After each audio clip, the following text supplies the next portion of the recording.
Entonces estábamos comentando esta situación de la fundación y de lo que hacemos y por qué lo hacemos.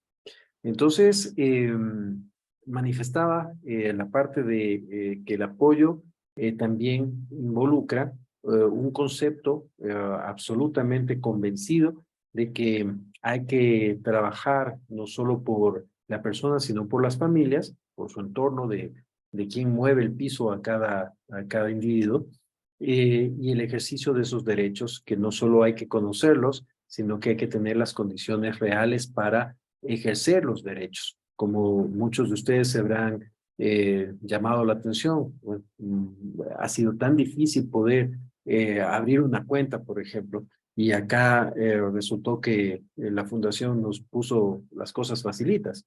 Sí, pero es también por producto de lo que he mencionado.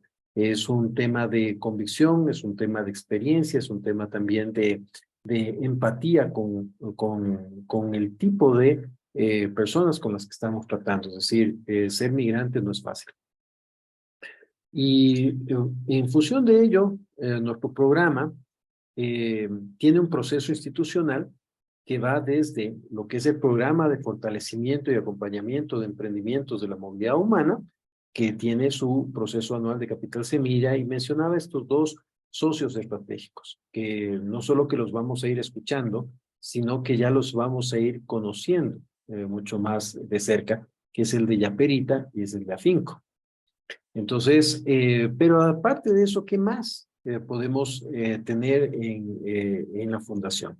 En la fundación tenemos, entre otras cosas, un centro de mediación, ¿verdad? Que nos facilite con asesoría legal eh, la respuesta a muchas problemáticas que se van presentando a ustedes, eh, pero también la posibilidad de entrar a gestionar frente a situaciones que han sido muy comunes. Ejemplo, ¿qué pasa cuando una persona que dentro de su realidad de migrante le está resultando difícil poder pagar el arriendo? Y dice, bueno, mire, o sea, a mí sí me interesa estar en el tema de emprendimiento, pero resulta que estoy debiendo el arriendo. Bueno, perfecto. Es una opción en nuestro centro de mediación. Podemos hablar con la persona, su arrendatario, ver las posibilidades de llegar a una negociación. Decir, bueno, esta persona realmente no es que no le ha pagado por mala fe, sino porque las condiciones han sido difíciles. Ahora está con un programa que va a ayudarle a fortalecer sus ingresos, no va a quedar mal en los próximos meses, y lo que debemos, prorrateemos, por ejemplo. Son cosas tan útiles como esas. Así también, alguien que tengo problemas porque estuve trabajando, no me pagó, fíjese, conseguir un abogado que me patrocine una demanda a un ex empleador no es fácil. Es más, para 300, $400 que estoy reclamando que me paguen, me va a costar $1000 el abogado. Entonces, los centros de mediación se vuelven indispensables. El tema de una problema de índole de alimentos, por ejemplo, y claro, todas estas inquietudes de índole legal que siempre nunca nos dejan de afectar, pero que a través de una asistencia sensible a la realidad nuestra, nos puedan asistir, nos puedan ayudar, nos puedan orientar. Ustedes tienen esas bondades, esas ventajas, esas facilidades dentro de la fundación. Tenemos un programa permanente de promoción social que va orientado a cosas bueno, más que a cosas, a procesos de irnos entendiendo mejor como sociedad, como personas, eh, entre lo que es la migración, la realidad de la migración, y lo que muchas veces se convierte en una leyenda urbana, como suelo decir. Ejemplo, a ustedes les habrá pasado cuando nos dicen, no, es que refugiado, ¿no? Me suena a peligroso. Migrante, me suena a alguien no de confianza. Eh, una persona que viene retornado, alguna situación habrá tenido para regresarse. Si uno quiere irse y ellos están regresando. No, no es así. Hay muchos tonos de grises en esta vida. Y es justamente a través de conocernos, de entendernos como seres humanos, como podemos mejorar esa relación. Eh, Mucho pasaba con las personas refugiadas. En los años 2000, por ejemplo, se dio en Ecuador el auge de los famosos acapincas, ¿verdad? Y se orientaba eso específicamente hacia una nacionalidad. Y esa nacionalidad quedaba estigmatizada como que, no, es que porque están ellos aquí, está el tema de peligrosidad. Hoy ese discurso ha cambiado de orientación nacional, ya no son X nacionalidad, ahora son otra nacionalidad, y eso es un poco favorable para nuestro desarrollo colectivo, ¿verdad? Entonces, es por eso que el tema de promoción social se vuelve tan importante. Pero también a través de la promoción social podemos ir encontrando oportunidades laborales, oportunidades de irnos conociendo no solo experiencias, sino también en bondades. Pongo el caso muy particular, el Mundialito de las Migraciones, que es uno de ellos. Todos los años, entre la segunda semana de octubre y la primera de noviembre, estaremos llevando un campeonato de deporte, ¿verdad? Que se desarrolla en Carapungo, en Quitumbe y en Parque de la Carolina, eh, para en el deporte irnos identificando, pero también mirándonos desde otra óptica, mirándonos desde la óptica de seres humanos, de que sentimos, nos motivamos, hacemos, pero que abre también oportunidades. Y este año no va a ser la diferencia.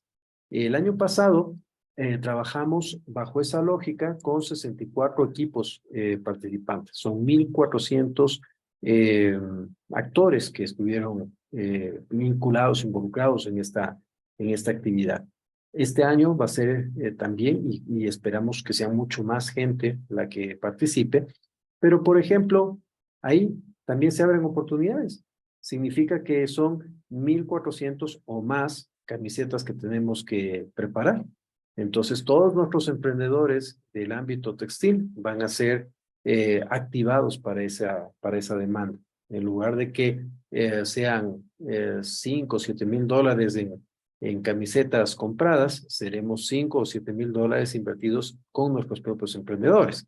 Que estos se desarrollan en 3 partes importantes de la ciudad todos los fines de semana. Significa que podamos tener espacio para mostrar nuestros productos, darnos a conocer y convertir estos espacios de interacción social como un escenario para ventas también de nosotros, como emprendedores. Entonces, ahí, desde aquella que hace muñequitos o brujitas, ¿verdad? Hasta aquel que brinda servicios para adultos mayores, podrán encontrar ahí un espacio de promoción. Y, y así en general, el tema de ventas de productos, de postres, de alimentos, ¿verdad? El tema de las ferias, que en este año van a tener 2 dinámicas. La dinámica de una feria inversa, porque la primera feria que vamos a tener en el mes de mayo no va a ser para que nosotros expongamos, sino para que las empresas que venden productos que son materia prima que nosotros utilizamos, ellos sean los que nos expongan a nosotros. Y veamos aquellos que tengan mejores condiciones, mejores precios, mejores calidades para ustedes. Lo que signifique tener condiciones de abaratar costos en nuestra producción. Si hablamos de textiles, pues que logremos mejores condiciones de compra de materia prima en telas. Si hablamos de alimentos y usamos, por ejemplo, harina pan, levadura, etcétera, pues tengamos justamente proveedores que nos ayude a abaratar ese costo porque hay que ser más rentables, ¿verdad? Y la ventaja de estar asociativamente es que ya no será la compra de, por ejemplo, Ivonne, de un poco de producto, sino será de todo el colectivo que está en el tema de textiles, porque así ya no negociamos metros de tela, sino negociamos rollos de tela, ¿verdad? Y no son una vez cada X tiempo, sino son todos los meses. Entonces, ya nosotros nos convertimos en un cliente muy importante, asociativamente. Entonces, fíjense todas esas bondades que significan estar juntos. Y tenemos un producto que vamos a estar ya hacia el mes de julio inaugurando, que es el de un programa de televisión. Un programa de televisión alternativo. No es para que salga en Ecuavisa o en cualquier canal de los tradicionales, sino que va a ser vía WhatsApp. En lugar de que les llegue a usted la información, el video, la promoción de su emprendimiento, de las actividades, de las noticias de movilidad humana. Muchos necesitamos resolver inquietudes de diversa índole, nos llegará por WhatsApp. Y en lugar de que sea el video que a todos nos llega, en cadenas y demás, sean estos temas relevantes para nuestra comunidad migrante. Y claro, esto va de la mano con un concepto de compromiso con la comunidad. Entonces, Yaperita es inclusión económica, ¿verdad? ¿Y qué es lo que hace? Básicamente, a más de 500 cabezas de familia, en este caso ya vamos a llegar a 1000, y emprendedores beneficiarios van a ser aquellos que estén mostrando sus productos en esta plataforma. Eh, Eventualmente no todos al inicio, pero sí al final. ¿Esto qué quiere decir? Que para poder estar en Yaperita tenemos que elevar la calidad de nuestro producto, ponernos dentro de ciertos parámetros de calidad para que el producto realmente se pueda potenciar en la plataforma y la plataforma también se pueda potenciar. El año pasado, Yaperita tuvo una difusión mínima para que se bajen el aplicativo. Les voy a mandar ya después de esta sesión el enlace para que ustedes también bajen el aplicativo y puedan irse familiarizando con él, porque es ahí donde ustedes estarán y será parte del objetivo de que todos busquen llegar allá, ¿verdad? Eh, pero lo cierto es que se bajaron 20,000 personas. Entonces son 20,000 potenciales clientes para todos y cada uno de nuestros emprendimientos. Entonces, por eso siempre he mencionado en las capacitaciones que no me preocupará el que se logre alcanzar, no sé, 10 clientes a la semana, 10 clientes diarios, etcétera, sino que nos preocuparemos en alcanzar, ojalá, mínimo a 1000 clientes al año. Y con eso, muchos de sus emprendimientos cambiarán absolutamente su enfoque. Es decir, un enfoque de crecimiento, un enfoque de economías de escala. Y claro, todo esto suena bonito, pero para alcanzar eso necesitamos justamente quien nos ayude financieramente a crecer, porque si, por ejemplo, Giancarlo o Jacqueline o cualquiera de ustedes hoy atiende con sus propios recursos a 5 clientes, a 10 clientes, ¿qué pasa cuando sean 100? ¿Van a tener la capacidad económica de atenderlos? Entonces ahí se vuelve tan importante el entender que el aliado financiero es indispensable. Y el aliado financiero es Afinco, su cooperativa, inclusión financiera. Eh, y claro, muchos dirán, no, pero mire, es que nos ofrecieron crédito. Primero, el de ofrecieron naranjas. Aquí no hay ofertas. Aquí lo que hay es corresponsabilidad, ¿verdad? Entonces, para poder llegar a esto, hay que tener condiciones y hay que adicionalmente hacer la tarea para ser un sujeto de crédito. O usted le presta plata a alguien que no conoce. ¿Verdad que no? Entonces, tenemos que ir construyendo ese proceso de confianza. Y claro, eso nos va a tomar tiempo. Por eso nosotros no somos un programa que ofrece aspirina, es decir, una pastilla que le resuelve todo, sino que nosotros somos un programa que construye de forma real las cosas, ¿verdad? Y entender que Afinco, por ejemplo, es una cooperativa que hoy en día tiene 4.600 actores, beneficiarios de la iniciativa de inclusión financiera de tipo cooperativo, y hoy todos nuestros usuarios son verdaderos sujetos de derecho. ¿Por qué? Porque no solo se les facilita el derecho a tener una libreta, de acceder, y claro, el derecho no solo es el tema de decir si abra nomás, abra cómo. Si yo le digo, miren, vamos a abrir una cuenta y el depósito mínimo son 200, entenderán que hay mucha gente que no va a poder. Entonces, el decir que vamos a habilitar esa facilidad con un depósito mínimo de 10, entenderemos que realmente es un ayudar a que la gente acceda a ese derecho. Y que si no tiene los 10, al menos habrá con $1 y empiece por ahí, ¿verdad? Entenderemos que con más razón estamos abriendo el derecho a incluso a la gente que menos tiene, que el hecho de que no sea regular, afortunadamente la gran mayoría sí lo es, pero eso implica también darle la posibilidad a aquellos que no tengan esas condiciones, no sea tampoco un obstáculo. Entonces, bueno, ya entrando en materia, hablamos hoy de educación financiera. ¿Qué es la educación financiera y cuáles son sus características? Aquí sí ya entramos en materia de estudio y pido poner mucha atención porque no es un tema fácil, no es un tema que sea muy difundido. Todos hemos escuchado de financiero, todos hemos escuchado de educación, ambos términos indistintos, pero que juntos en un mismo elemento que nos dice.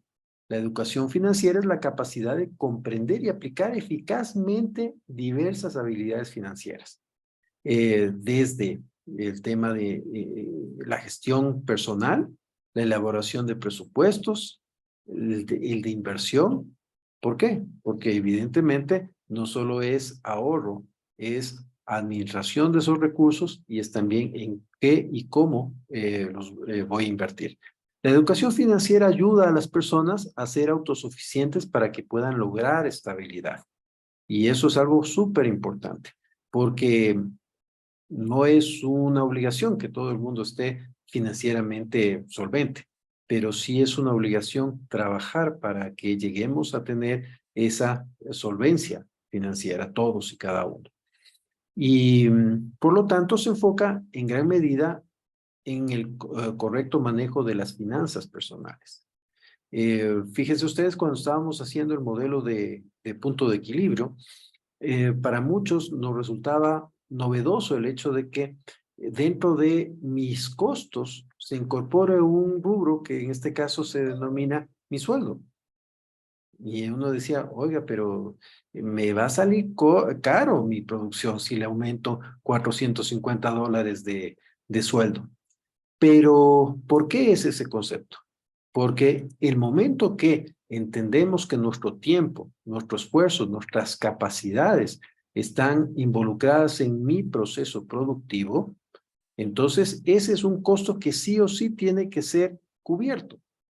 No importa, incluso a veces que no salga utilidad, pero al menos tiene que salir mi sueldo, porque si no, al término del mes, no voy a tener, ni me va a alcanzar para pagar mi arriendo, ni para pagar la pensión de mis hijos, ni para la alimentación. Y eso nos pasa con mucha frecuencia a todos los emprendedores. Jugamos a un esfuerzo de dinero de bolsillo. Si hoy vendí, tengo platita y me quedaron $20, estoy bien. Hoy no vendí, no me quedó nada, estoy preocupado. Pero al final del mes, resulta que, según yo, no me está yendo tan mal. pero siempre termino a final del mes y no me alcanza para pagar la luz, para pagar el arriendo, etcétera. Y entonces ahí es donde digo, oye, pero ¿qué está pasando? ¿Por qué? Porque no he sido consciente de la real estructura de costo de mi negocio. No obstante, en el momento que esos costos son parte de mi planificación, también yo hago un elemento o incorporo un elemento. ¿Cuánto quiero ganar después de cubrir mis gastos? 200, 300, 400. Entonces, también tendré que involucrarlo dentro de mi estructura de proyección. Y en todos los casos, ustedes habrán visto que el lograr un punto de equilibrio no era difícil, era simplemente una cuestión de jugar con los números, pero en los números se juega especialmente el volumen de ventas. Si yo hago un corte de cabello a diario, probablemente no llego a cubrir mis gastos, pero si hago dos, si hago tres, ¿verdad? Es muy distinto.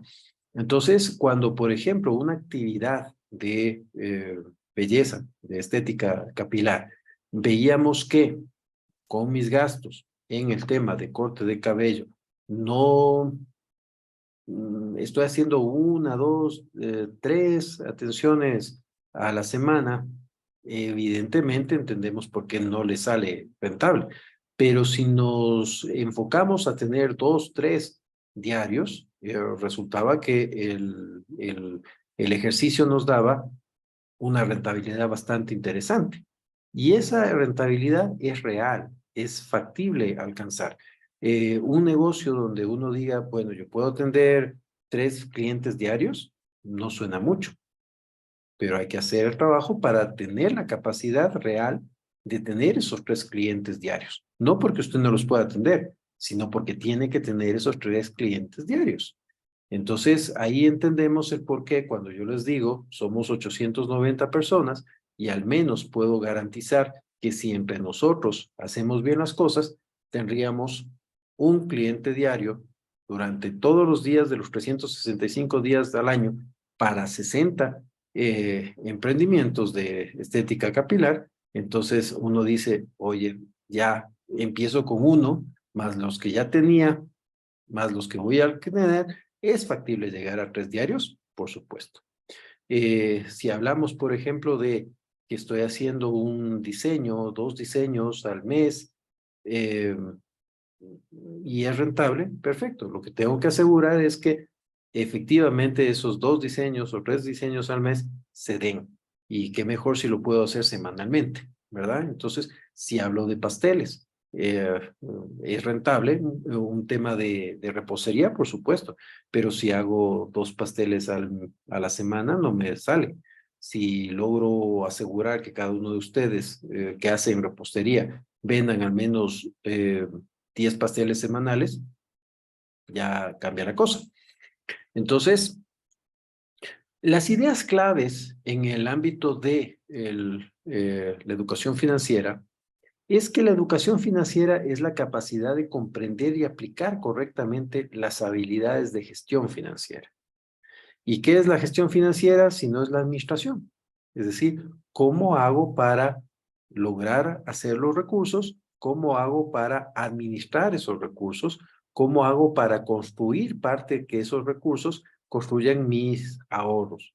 Porque eso sí, hay una regla universal.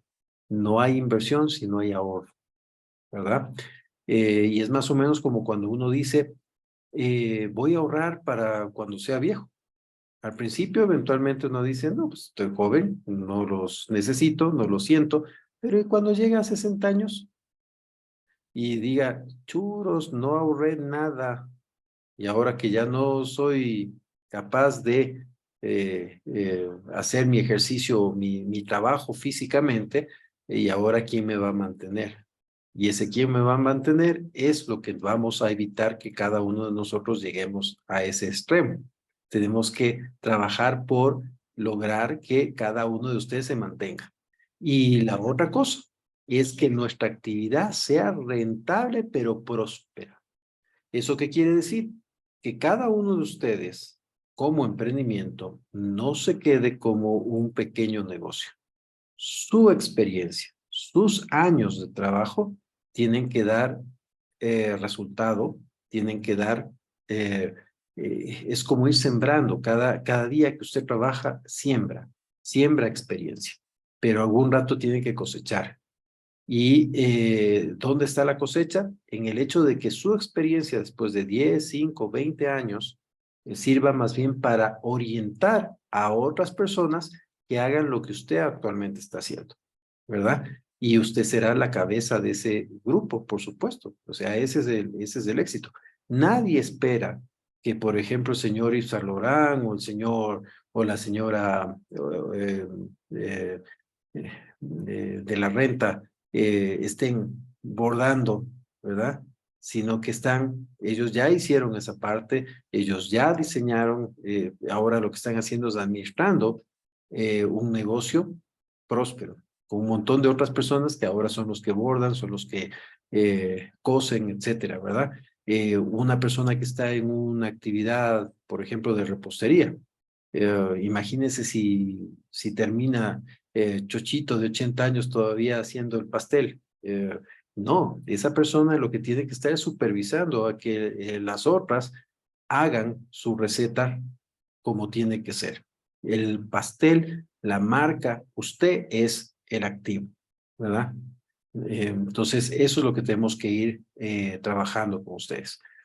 Y obviamente aquí viene esta parte de aprender también qué es la planificación financiera eficaz, la gestión adecuada de una deuda, el cálculo preciso de los intereses, tanto de aquellos que voy a pagar cuanto aquellos que voy a recibir. Y la comprensión del valor del dinero en el tiempo son características de tener conocimientos financieros.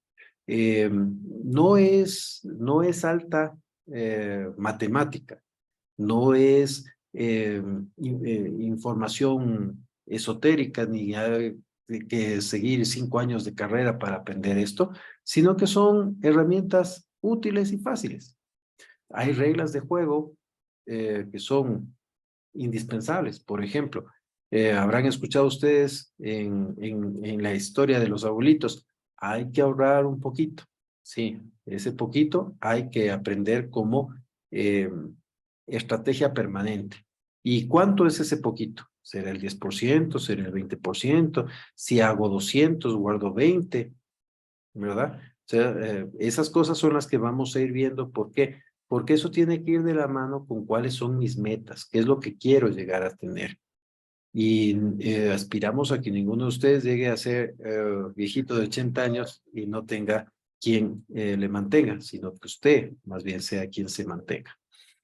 Y bueno, dentro de estas ideas claves también hablamos de el tema de los principios fundamentales de la educación financiera que incluyen aprender a presupuestar, realizar sus seguimientos de gastos, saldar las deudas de manera eficaz, aplicar adecuadamente también temas como la jubilación, ¿verdad? Nadie tiene la vida comprada, pero de hecho de que todos vamos a llegar a viejos, definitivamente sí. El analfabetismo financiero contribuye a que las personas tomen malas decisiones financieras. Y no es una mala palabra decirle a alguien analfabeto, sino que simplemente es el desconocimiento de, ¿verdad? Y se conviertan en víctimas de prácticas financieras abusivas. Por ejemplo, es que yo, el tema de sacar un préstamo con el señor de la moto que viene y me deja los $100 y yo tengo que pagarle $10 diarios, sí, está mejor, es más rápido y cosas por el estilo. Eh, eh, Podría ser. Veamos si es verdad. Pero el rato que usted dice, pues claro que es más fácil, de hecho le están poniendo ahí $100, pero usted paga $10 diarios. Es decir, que en el mes usted está pagando $300 y le prestaron 100. Entonces, o el otro, no, es que me toca ir al Chulco y al 10% mensual, eso el Chulco accesible a tasa de interés, eh, no de crisis, ¿verdad? Porque ahora que estamos en crisis, las tasas de interés del Chulco ya son cada vez mayores. O la otra, me van a dar un préstamo al 18%, sí, pero ¿y qué más? Me van a cobrar el 7% por análisis de mi crédito, me van a hacer pagar la primera cuota por delante y cosas por el estilo, y cuando usted hace el cálculo resulta que realmente está pagando el 30%. Entonces ahí entenderemos por qué muchas veces el tema del crédito, si no se lo administra, si no se lo entiende adecuadamente, uno es inconsciente simplemente de que está trabajando para pagar el préstamo, ¿verdad? Es decir, no está trabajando para hacer plata, está trabajando solo para darle de comer al banquero. Entonces, ese tipo de cosas son las que vamos a ir analizando. Y claro, estas prácticas abusivas en un inicio tienen que ir siendo solucionadas ¿con qué? Con asesoría financiera, ¿verdad? Porque lo que no sabemos, que alguien que sí nos estime, nos puede ir orientando. Así también el tema de las prácticas comerciales. Hay aquellos que nos dicen, no, tranquilo, yo le dejo el producto, la materia prima y le voy cobrando así. Ejemplo, el tema de las famosas cuotitas, ¿verdad? Entonces, compre el televisor y solo pague cuotitas de $39 mensuales, sí, pero ¿cuánto voy a terminar pagando? Eso es lo que realmente tengo que pensar, ¿verdad? Resulta que el televisor costaba, pongo el caso, $900 y terminó pagando 1,800. Entonces sí, me dieron facilidades de pagar cuotitas, pero me sacaron el aire. Entonces, comprendiendo la educación financiera también implica el dominio de los principios y conceptos financieros. Todos lo vamos a hacer. Todos vamos a dominar eso porque son temas prácticos. Como la planificación, el interés compuesto, la gestión de deudas, las técnicas de ahorro rentable, el valor del dinero en el tiempo. La falta de conocimiento financiero pueden llevar a tomar malas decisiones. Por ejemplo, el tema muy particular, una, una mala deuda y una buena deuda. ¿Cuál es la mala deuda? Aquella que yo me endeudo para comprar algo que no me genere ingreso, ¿verdad? ¿Por qué? Porque quiere decir que mi trabajo va a tener que dedicarse a hacer excedentes para pagar esas cuentas que finalmente solo me generan gasto. Ejemplo, comprarme un carro para salir a pasear. Sí, pero el carro se desgasta, hay que comprarle, ponerle cambio de aceite, combustible, llantas. Pero en cambio, la buena deuda es aquella que sí me genera ingresos. Entonces me compro ese carro para el negocio. Entonces, el negocio, ¿qué significa? Que en lugar de estar pagando un transporte para llevar las cosas, estoy poniendo el vehículo. Me ahorro ese dinero y ese dinero me ayuda a pagar la cuota del carro. Entonces, eh, son un poco el ejemplo más gráfico que les puedo dar en relación a una buena deuda de una mala deuda.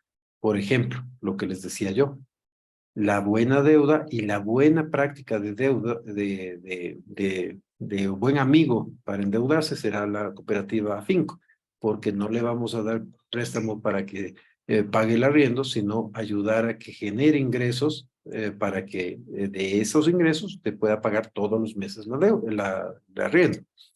Y bueno, finalmente los procesos principales para lograr la educación financiera incluyen aprender las habilidades para crear un presupuesto.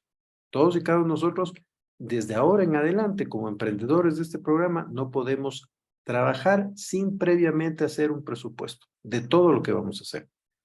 No porque sea odioso, porque qué bestia, no, es que ¿para qué si yo sí sé, sí más o menos sí me sale? Ese más o menos sí me sale no existe. ¿Le sale o no le sale? Y por lo tanto hay que hacer y aprender y hay que practicar hacer el costeo de nuestras actividades. Las capacidades de realizar un seguimiento a los gastos es fundamental. No todos somos contadores, no todos tendremos un computador para llevar la contabilidad, pero por lo pronto tendremos que hacerlo aunque sea manual, en un librito, en una agenda. Aprender las técnicas para pagar deudas es súper importante porque si no, la deuda se convierte en una carga muy dura. Y planificar eficazmente metas estratégicas. Por ejemplo, no, yo tengo la meta estratégica de ponerme el local, de ponerme, no sé, se me ocurre comprar el horno, de jubilarme. Todas esas son metas estratégicas. Y ahí es donde iremos midiendo también ciertas decisiones, si son las adecuadas o no adecuadas. Ejemplo, un tema tan básico a futuro para muchos será por lo menos alcanzar a tener mi casa, ¿verdad? Mi hogar. El hogar no implica casa. El hogar es lo que usted hace con quienes quiere hacer. El tema de comprarse una casa es otra cosa. Pero, por ejemplo, si yo tuviera $100,000 y me quiero comprar una casa, ¿es buen negocio o no? ¿No será mejor poner esos $100,000 a producir, a que me produzcan, no sé, se me ocurre, $1,000 mensuales y pagar un arriendo de 500, porque me quedan 500 de utilidad todos los meses, o la de comprarme la casa porque quiero tener la casa? Entonces, ese tema de decisiones son decisiones que vamos a ir poniendo como ejemplo para graficar lo que es una buena decisión financiera. Y comprender cómo funciona el dinero, cómo se lo crea, cómo lograr metas financieras y gestionar los desafíos financieros internos y externos. Entonces, como ven, es realmente una cátedra interesante. No les quiero cansar demasiado con teoría, razón por la cual voy tratando de meter ejemplos. Y justamente por ello, el tema siguiente será el de servicios financieros con la cuenta de ahorro de Cooperativa Finco. Para muchos, el tener su cooperativa es y debe ser definitivamente un objetivo. El que no haya abierto su libreta, por favor, el día de mañana afánese, porque aunque sea con $1 lo puede hacer. Que yo ya lo tengo, pero después de ir escuchando todo lo que les acabo de decir, me parece buena idea que mi esposo, mi pareja, mis hijos también la abran. Súper buena decisión para hoy, mañana y siempre. ¿Qué más? Tenemos el tema de los servicios y beneficios que brinda la cooperativa, en este caso, van enfocadas en lo primero, ser una fuente donde usted tenga confianza de dejar su dinero ahorrando en un porcentual que sea el adecuado. Mínimo el 10% es mi recomendación para hacer una cultura de ahorro. Entonces, si yo vendo 200, 20 deposite. No porque el economista quiere que deposite, sino porque usted se ponga eso como objetivo, como meta. ¿Por qué? Porque esos ahorritos después le van a servir mucho para enfrentar cualquier situación personal, familiar, pero también es el hecho